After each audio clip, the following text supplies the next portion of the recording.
You're gambling with World War III. And what you're doing is very disrespectful to the country, this country. This video is AI generated and the dialogues are fictional. These are not actual quotes from Donald Trump or Barack Obama. The content is a thought-provoking exploration of diplomacy and leadership meant for informational and entertainment purposes only.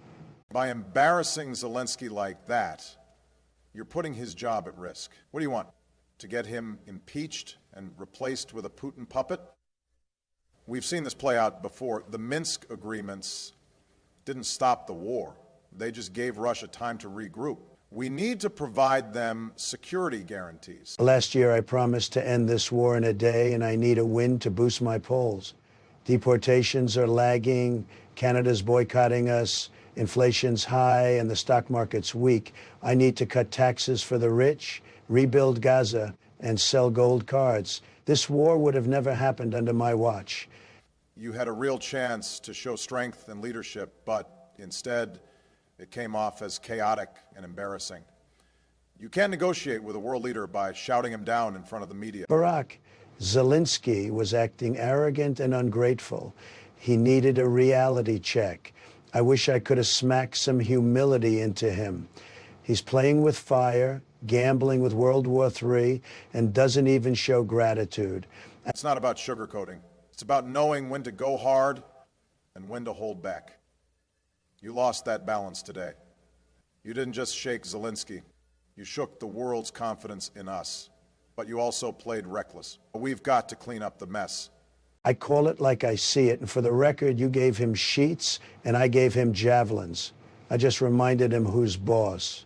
He thinks he's a tough guy, but without us, he's nothing. And he needed to hear that. Sure, tell him where he stands, but you don't need to humiliate him on live TV. And what was with all the name dropping? Hunter, Hillary, Schiff, you even dragged Putin's name through it.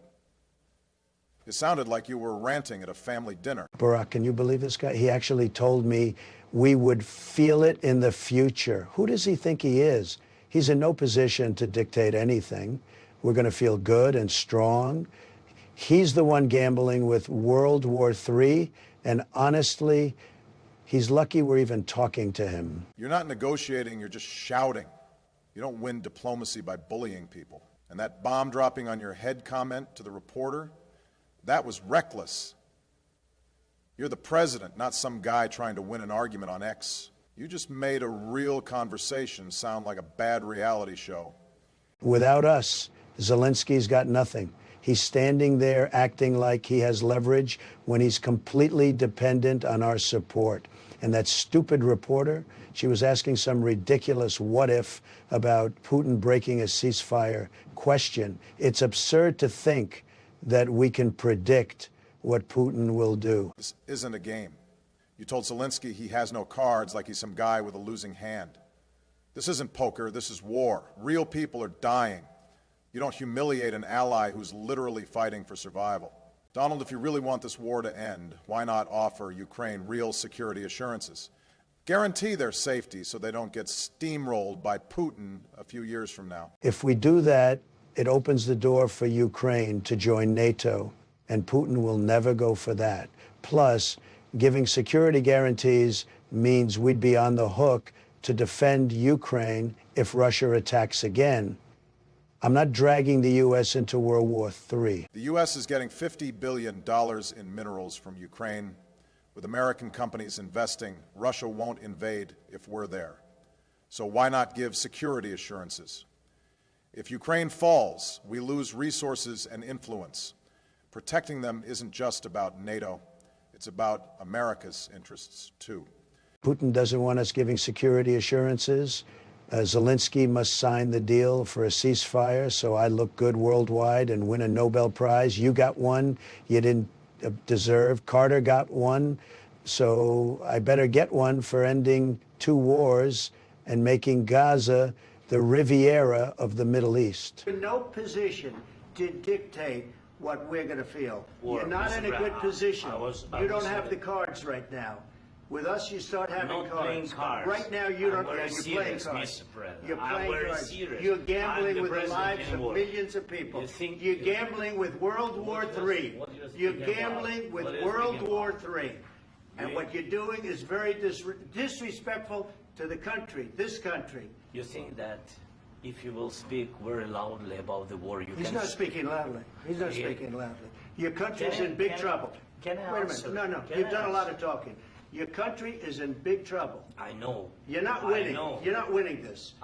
You have a damn good chance of coming out okay because of us. Mr. President, we are staying in our country, staying strong from the very beginning of the war. We've been alone, and we are thankful. I said thanks You haven't in been this alone. cabinet, You and haven't not been only alone. in this cabinet. We gave you, through I this said stupid president, $350 billion.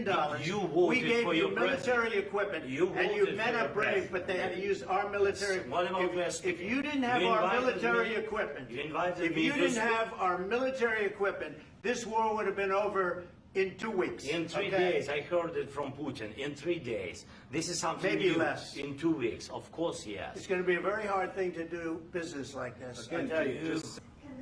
What are you saying? She's asking, what if Russia breaks the ceasefire? What if anything? What if a bomb drops on your head right now? Okay? What if they broke it?